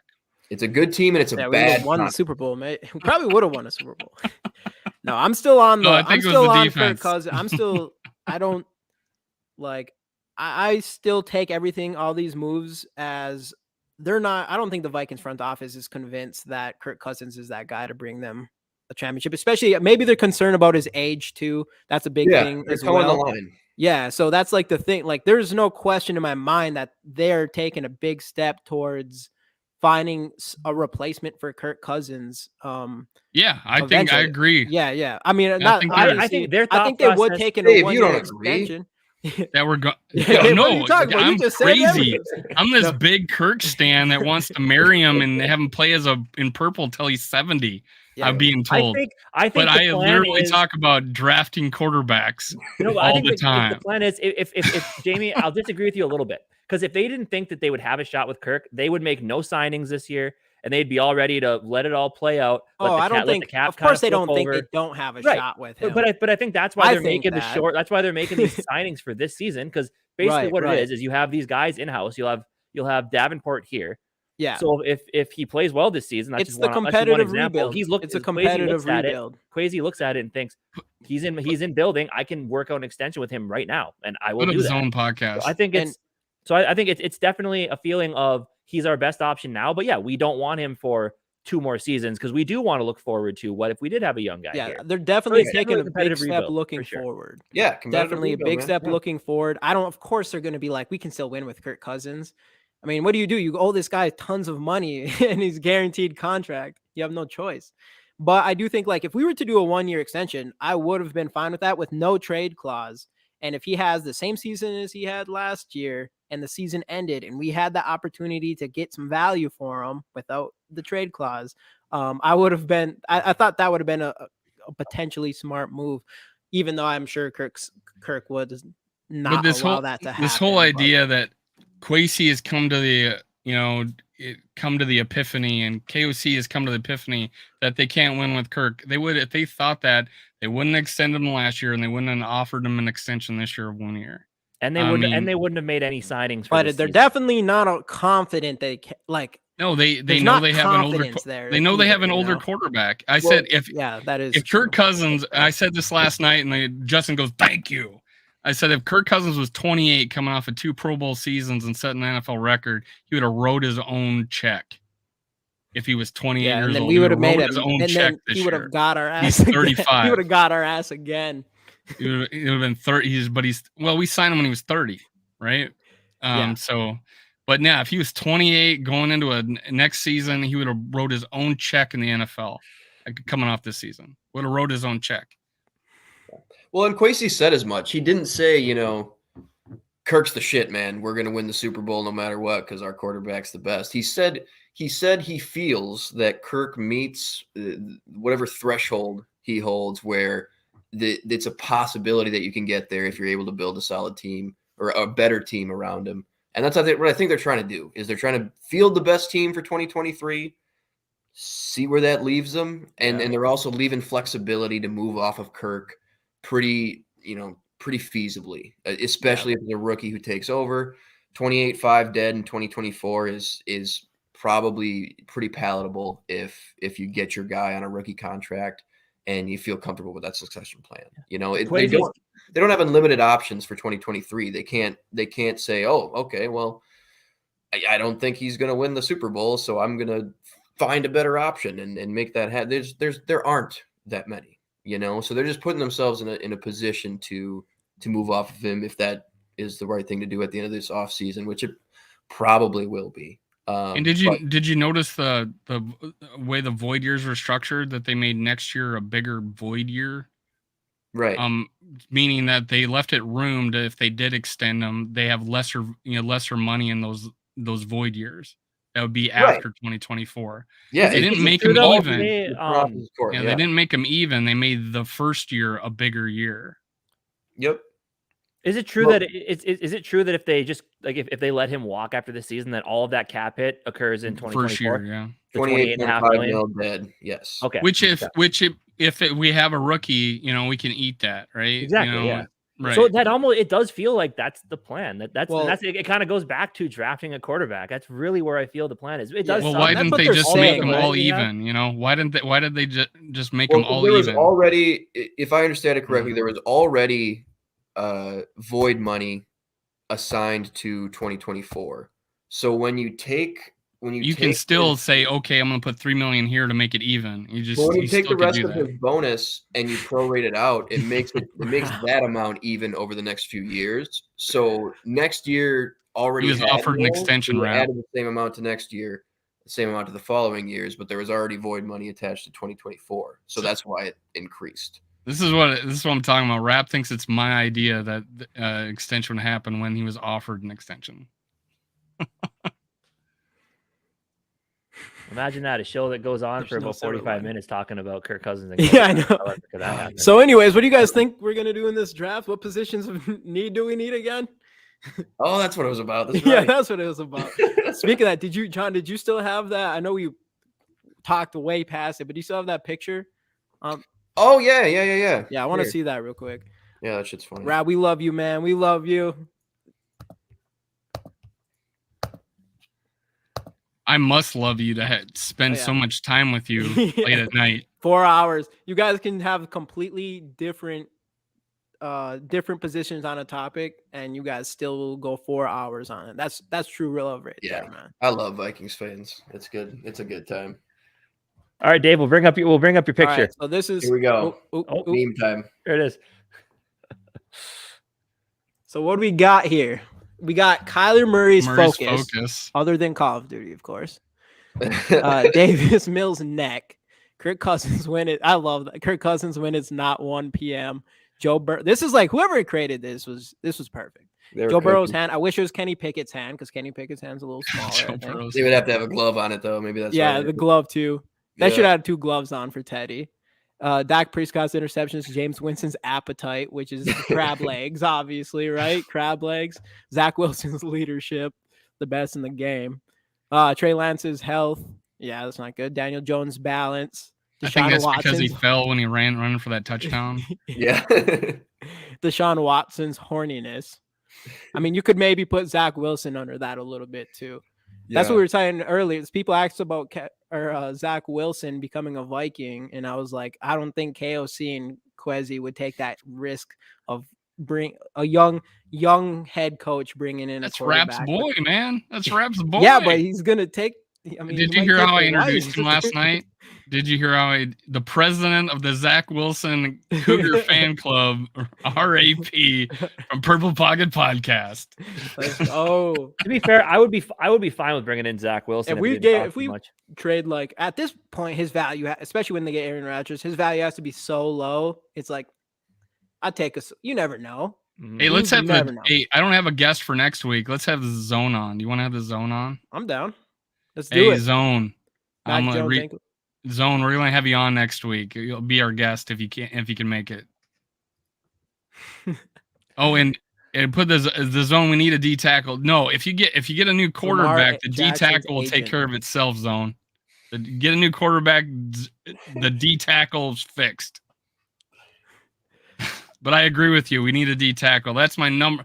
I think we can get one later in the draft. I think there is a good guy to get there. But my favorite in that picture is Lamar Jackson's agent. That's my favorite one. Yeah. Lamar Jackson agent. That's the best one. That's a good quarterback, right there.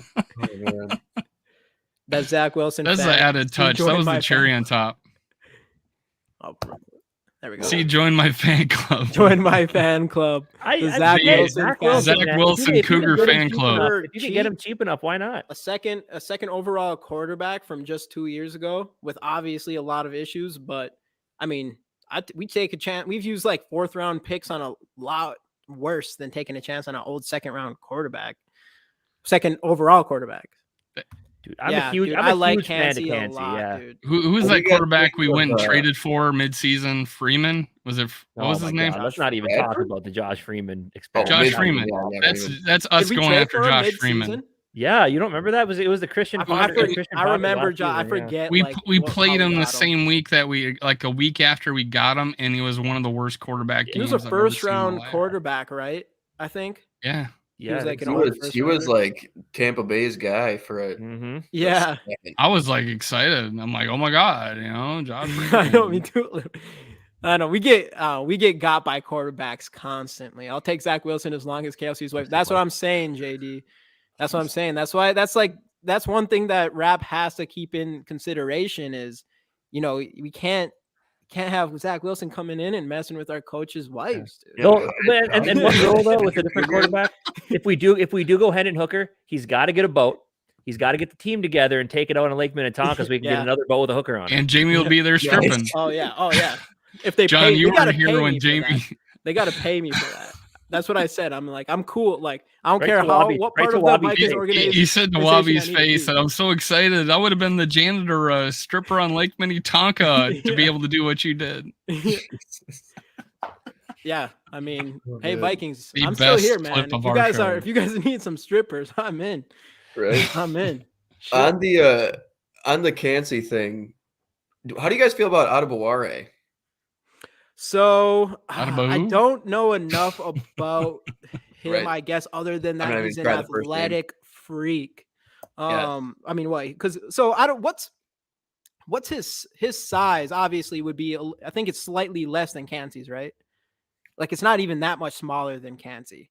It's not much smaller. No, he's a 'Cause little bit longer. Okay, because he was a I defensive think end, he might actually deep weigh tackle more. type of thing. It's very close. I think Yeah. they're like 280 and 278. Well, he ended up running a 4.4, like a 4.47 or something insane, right? Yeah, 4.49. 4.49. Dude, At that is 282? insane. So, I mean, Hunter, we got Hunter, but first round pick, Right. that scares me a little bit. But what were you going to say? No, so he just might be a little bit more well-rounded, I guess, than Cansey. He's has better reviews on like his run stopping. Might be more of like a prototypical like 4-3 end. But it's going to be a super multiple front. So as far as fit goes, I think they're pretty interchangeable. But he could be just as effective as a 3-tech. Doesn't have like the pass rush bag that Cansey has. Yeah. Nobody really does in this class necessarily, but he's got the tools and he's a much more explosive athlete. Right. And he has better length. Which is and there's crazy. some people that prefer him to Cansey. To Cansey. As well. They're a similar archetype, I suppose. Right. Because that's what was crazy is like Cansey, I think, didn't he break for, I think, well, I'm so bad with pronouncing names, whatever his name is. But he was considered like more of like a defensive end thing going into the combine and stuff, because I think they said Cansey broke the defensive tackle. Am I right? Maybe I'm completely wrong. 40 time. He beat Aaron Donald's 40 time, which was way slower than your boy over there, who is as considered a defensive tackle. Yeah, so it was like 6'2", 282 for Adebaware. Cansey's 6'1", 280. So similar frame. He's just a little bit longer, a little bit heavier, and just insane explosivity. Like he was. It was Fred Smoot. 38-inch vertical, 10.5 foot broad, like nuts. Just a crazy. Like he's like a, kind of that Travon Walker type of D lineman where it's less of there's less on tape and there's less of a sure thing when it comes to like his pass rush toolkit, but just traitsy as hell. Sarah's hurting my feelings. What'd you say? LOL. He needs a number one Curry shirt. Oh, he's a number. Dave, I'm impressed with how much you just ignore the comments. The comments just flowing in at full stream, man. Yes. I look to what gets put up, and then I go. If I get bored with what you're saying, now, I'm like, you're talking about Fred Smoot and shit, and I'm like, okay. Well, speaking of that, that's actually funny. Is when we had what's his name? I can't think of the Twitter Baker. I'm losing it. In the zone, man. Dustin Baker. The zone. Email me, man. I want to get you on next week. And I forget how to get a hold of you. I forget your Twitter and shit. So email me. We'll get you on next week. Let's do it. Let's do it. But no, when he was on, he was talking because he does his show with Bryant McKinney and who I think Dave, you're Baker, the one yeah. that Baker, and I think you're the one that talked about Fred Smoot like an article. But even him, I guess those guys like love that they did that. Like they wear that like a like a badge of honor. Off air. Well, that's what happened. Sal Spice. Brought that up on their show apparently, and she says that he talks about it like it's like the best thing that happened. Well, and then like there was a documentary on it, and Fred Smoot was like the main person that was getting interviewed, and he's on the boat while the boat that had happened being interviewed about it, and he is like totally loving it.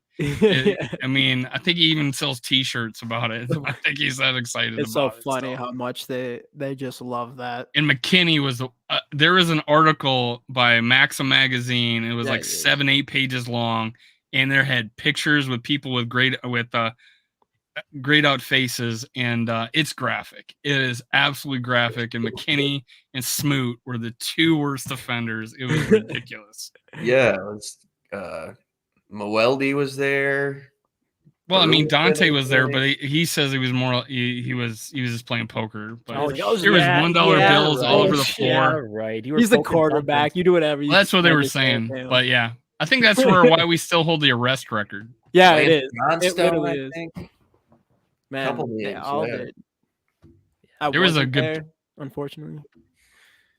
But anyway, we've been almost rolling. We've been rolling for a little over an hour and a half here, so we should probably. All right, guys. Again, Justin Jefferson rookie card giveaway. Hashtag Skol in the comments. Like the video. Subscribe to the channel, at the end again. Everything's in the descriptions.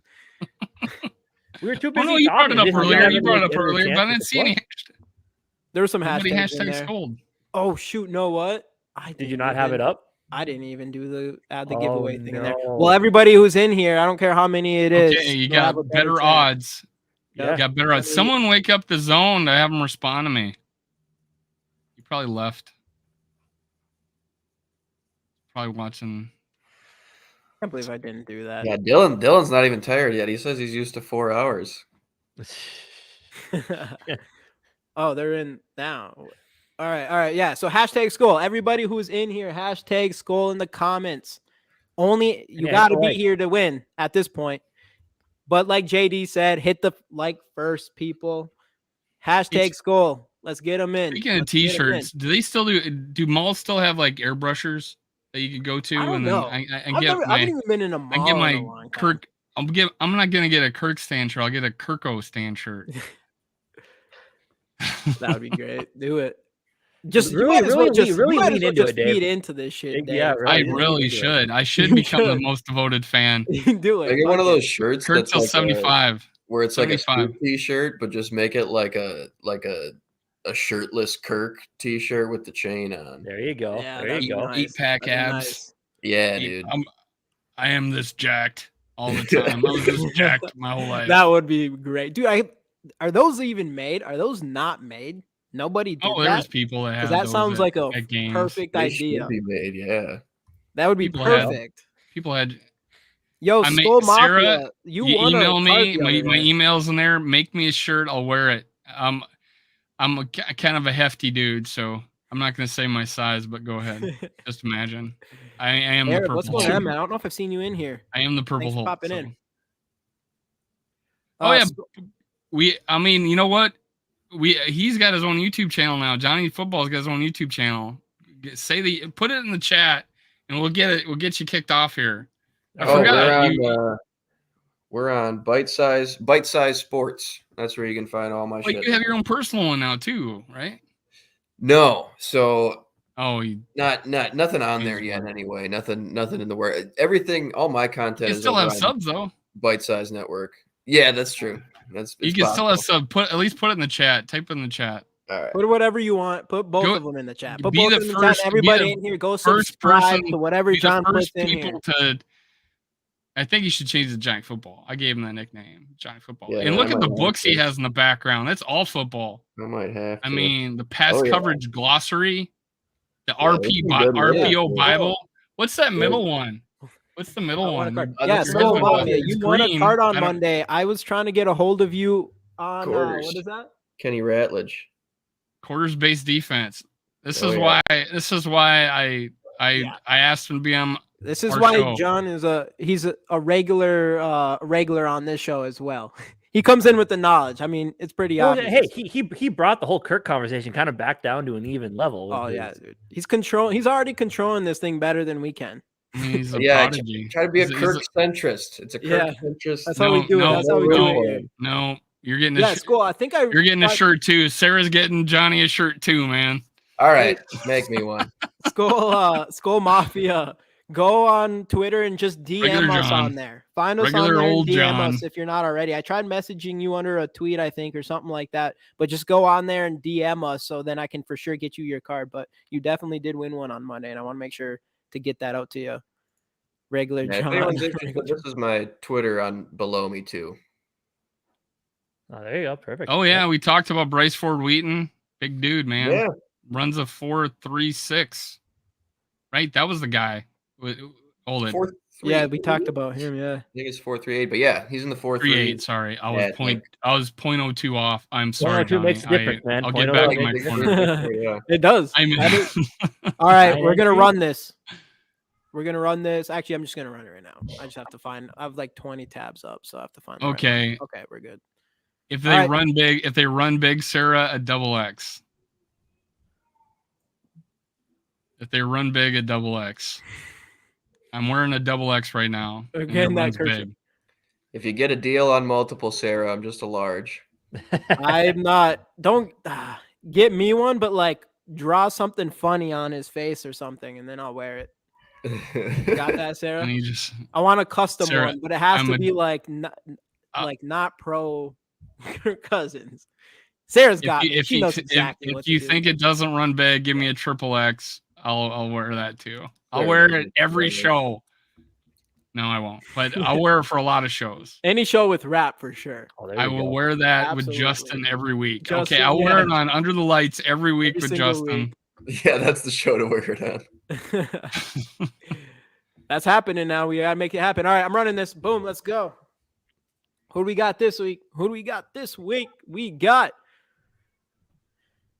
boom, boom, boom. Sarah. Hey, oh We God! got Sarah, man. See, Sarah. Look at that. That's karma. the second she that's won called before. good karma. Sarah's There you go. in a giving mood. You give, get. you give, you get a take. Just you give, you remember get a that when take. we hit 1,000 subscribers and we get super chat, just for y'all. I think the shirt might cost more than the card, but hey, it's good. The mean, card will speaking- appreciate. yeah. Speaking wait, of shirts, give- though, speaking give of shirts, me and Justin Jamie have Jefferson, discussed. like 10 years after he's retired, and that card will be worth a shit ton. Me and Jamie have discussed once GG Sports Podcast.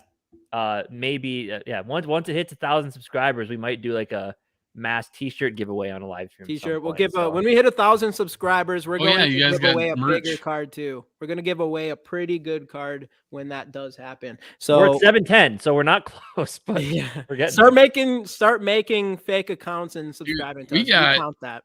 What do we got? We got like 4 hours to go. Let's go. Yeah, we just started this. I So say, we were out till 1 o'clock last the night. real podcast. You were on till 1 Algorithm o'clock last fake night. account. How Dude, did I you was so on till manage? fucking 1 o'clock. I gotta last night. We freaking. started I gotta at be at 9. work at 7:15. I can't. be Casey's doing that. both pass over there. Hey, we're still earlier know. than our normal show, so That is true. from the That is week true. before hasn't Yeah. even started yet. Yeah. Congrats, Sarah. That's 3 now for you. I'll keep After mental count. you just Three. got to take the top off it. You She's know, got 3. Take She's the Three, got top off the three, bottle yeah, and like then 2 10. weeks. Capping We're you at good. 10, Sarah. No, there's no Cap can do cap. it There's no 10. cap. As long as you're in here, I'll give you every single one of them if I have to. And same with everybody else in here. Fix. Y'all know when we're gonna keep going with these live shows, it's gonna be more giveaways. 1,000 subscribers. We're even gonna have a bigger giveaway. I got like 20 go. when I was playing Pokemon Go. Let's go, Sarah. That's what I'm saying. Go take those accounts, subscribe. Yeah, algorithm Subscribe. doesn't know. Yeah, Exactly. and I don't care. Like as long once you hit 1,000, like it doesn't even matter. We need the watch hours still. We'll get there. Well, yeah, we need to watch out. We're We'll like get there, 1,000 though. away. It'll be good. We'll just yeah. keep this running. So, I mean, if we keep this running for like 24 hours, can you all promise to stay in here for that amount of time? Because that would help a lot. That would help a lot. But anything else before we log off? No, we'll get that out to you right away, Sarah. We didn't. I mean, I want to talk about some like defensive players and shit, but Yeah, next week if we get Zone on, if you would talk, come back to me. I don't know. I'm gonna have to go hit him up on his channel, but we'll get him on here. He thinks I'm crazy because I think Kirk's a good quarterback, so I want to bring him on. I bring on people who don't agree with me. It's funny because I'm like the only one on our show that is like more towards the non-Kirk Cousins. So it'd be nice to have. It'll be nice to have one person in here. You guys doing? Dave and I are going to be live for. Oh shit! Yeah, tomorrow, it is happening. Darrell Madison is going to give us the 411, and he's going to tell us all the secrets.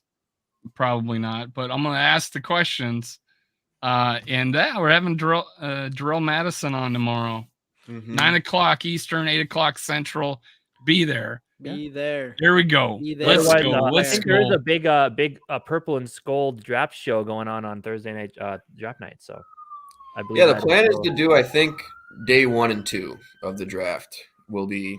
Well, he's talking about Purple and Skol, the group we go on. Me and you, John, we're talking about doing a show. These guys are trying to steal our thunder.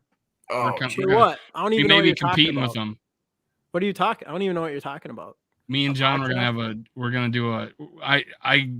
know you guys were talking about Purple and Skol doing a draft and like the group getting together or whatever. Tomorrow? But you mean read the comments. Read the comments, Jamie. Are you guys? Oh, I was thinking of mock draft. I was thinking mock draft. I want a mock.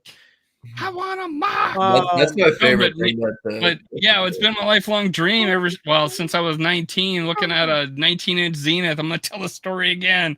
And I sat all weekend watching the draft and like, hey, I'll never ever get to do this. And sure enough, I got a YouTube channel. I'm 49, and I'm gonna be able to do exactly what I wanted to do. And I'm like, hey, I'm gonna have graphics and best available player left and shit like that. That's my goal. With us, dude. Bring that over with us. You can. Yeah. You can, but he just said Purple and Skold's going to do something. If you guys, we jump back and forth. Something with Purple Skold. We'll figure it out.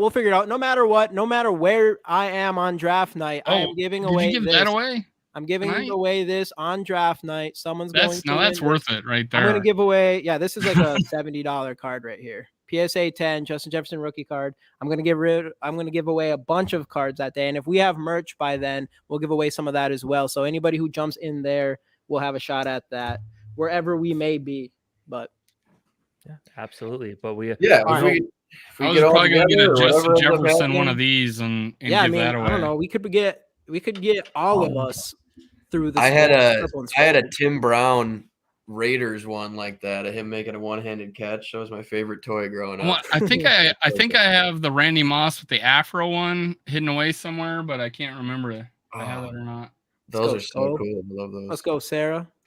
But yeah, man, I am completely down to John. I think there's no question. I think it's definitely be cool if you freaking hop in. If we do the whole Skol thing, the main thing is because we're gonna try to do stream from everybody's channel on one show, which I think could be kind of crazy. If that was the case, then it would be the case. But that would be the case. You can't do. Yeah, you can. I can add up to like 8 on our StreamYard, something like that. Yeah, because you can pay for like the higher we pay for like the better quality one, which also comes with more out streams or whatever. So it'd be just cool if we could just see what we can do, like if it's streaming to everybody's channel. But anyway, it's gonna be a clusterfuck kind of probably, but it'll be a lot of fun. For sure. But this doesn't need to be a conversation for a live stream right now. We don't need to bore the fans. But anyway, John, thanks for joining us. They want the inside baseball. They want the inside baseball. They want all of the two. We're gonna keep it a secret, other than we're giving away this for sure. Yeah, but John, thanks for joining. You're welcome anytime on our Wednesday night show, or join me and Jamie on Monday nights. Whatever you want to do, you're always welcome. Yeah. And tomorrow we're giving away an autograph book of RPO Bible, autographed by John Boyd. So I give away people's shit in the background. There you go. Brady or Mahomes, the GOAT. Obviously, Brady's the GOAT. Mahomes is the most talented quarterback I've ever seen. Brady's the GOAT. Mahomes is the boat. There we go. There we go. That. I like that. But anyway, thanks everybody for joining. Thanks again for John for joining us, and we'll see you guys next week on the Skol Experience. Thanks for joining us.